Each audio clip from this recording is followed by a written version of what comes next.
children's in a family, two children's, the probability of having at least one girl। कहते हैं एक कोई family है जिसमें दो बच्चे हैं, दो चिल्ड्रंस हैं, तो दो चिल्ड्रन में प्रोबेबिलिटी हमको बतानी है एट लीस्ट वन गर्ल की। तो सबसे पहले हम क्या करते हैं स्टूडेंट्स, टू चिल्ड्रन की सारी जो हमें आउटकम्स मिल सकते हैं या जो चांसेस हो सकते हैं उनको हम बना लेते हैं। क्या होंगे देखिए, दो चाइल्ड हैं, दो चिल्ड्रन हैं, तो दोनों बॉय हो सकते हैं, एक बॉय एक गर्ल हो सकता है, और एक गर्ल एक बॉय हो सकता है, और दोनों गर्ल हो सकते हैं। ये इतनी कंडीशंस हो सकती हैं। अब देखिए हमसे कहते हैं at least one girl. At least one girl का मतलब क्या है? एट लीस्ट वन गर्ल का मतलब कि कम से कम एक गर्ल होना चाहिए। तो कम से कम एक गर्ल देखते हैं किस कंडीशन में मिल रही। इसमें भी हमें एक गर्ल मिल रही है, इसमें भी हमें एक गर्ल मिल रही है, और इसमें भी हमें कम से कम एक गर्ल मिल रही। दोनों गर्ल्स हैं तो एक गर्ल कम से कम हमें मिल रही। तो हमें तीन चांसेस ऐसे मिलते हैं जिसमें कम से कम एक गर्ल मिल रही है। तो इसकी प्रोबेबिलिटी क्या हो जाएगी? Probability equals to 3/4। तो हमको इसकी प्रोबेबिलिटी मिल जाएगी 3/4। चलिए नेक्स्ट क्वेश्चन को देखते हैं, क्या दे रखा है हमें। नेक्स्ट क्वेश्चन में हमसे कह रहे हैं कि if tan 2a equals to 3 then the value of 4 sin a plus 3 cos a divide by 4 sin a minus 3 cos a। हमसे कह रहे हैं 2 tan a इक्वल्स टू 3। तो tan a क्या मिल जाएगा? tan a हमको मिल जाएगा 3/2। अब हमसे कहते हैं 4 sin a plus 3 cos a upon 4 sin a minus 3 cos a। इसकी वैल्यू हमें फाइंड करनी है। तो हम क्या करें स्टूडेंट, देखिए इस क्वेश्चन को सॉल्व करने का दो तरीका है। एक तो आप ट्रायंगल बना लीजिए और ट्रायंगल बना करके tan का वैल्यू पुट कर दें, हाइपोटेनस फाइंड कर लें, उसके बाद साइन और cos का वैल्यू निकालें और सॉल्व कर दें।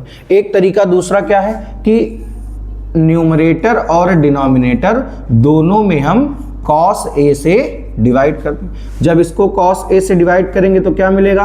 4 sin a upon cos a यानी tan a plus 3 cos a upon cos a 1 upon 4 tan a minus 3 into 1। अब tan a का वैल्यू पुट कर दें तो 4 मल्टीप्लाइड बाई tan a कितना मिलेगा? 3/2 माइनस 3/1, और यहाँ पर 4 इंटू 3/2 माइनस 3/1, 2 1 जा 2 2 जा 2 1 जा 2 2 जा, क्या मिल जाएगा? 6 प्लस 3/6 माइनस 3 यानी 9/3, और हमको आंसर क्या मिल जाएगा? 3। क्या आंसर मिल जाएगा? 3। तो कौन सा ऑप्शन हमारा सही हो जाएगा? सी ऑप्शन हमारा करेक्ट हो जाएगा। चलिए अगले क्वेश्चन की बात करते हैं। अगले क्वेश्चन में हमसे क्या कह रहे हैं? अगले क्वेश्चन में हमसे कहते हैं, देखिए अगले क्वेश्चन में हमसे कह रहे हैं कि the condition for which the pair of equation ax plus 2y equals to 7 and 3x plus by equals to 16 represent parallel lines. कैसी लाइंस रिप्रेजेंट कर रही है? पैरेलल लाइंस को रिप्रेजेंट कर रही है। अब देखिए दो कंडीशन हमको दे रखी, कौन कौन सी? एक दे रखी ax plus 2y equal to 7, और दूसरी कंडीशन दे रखी है 3x plus by equal to 16। और ये लाइंस कैसी हैं? ये दोनों आपस में पैरेलल लाइन है, और पैरेलल लाइन की कंडीशन आप सभी को पता है क्या होती है। तो पैरेलल लाइन की कंडीशन होती है a1/a2 equals to b1/b2 is not equals to c1/c2। अब देखिए हमारे पास में एक ये रेशियो दे रखा है, इस रेशियो को हम सॉल्व कर लें। इस रेशियो को सॉल्व करेंगे तो हमको क्या मिलेगा? देखिए a1/a2 equals to b1/b2। a1 क्या है? a2 क्या है?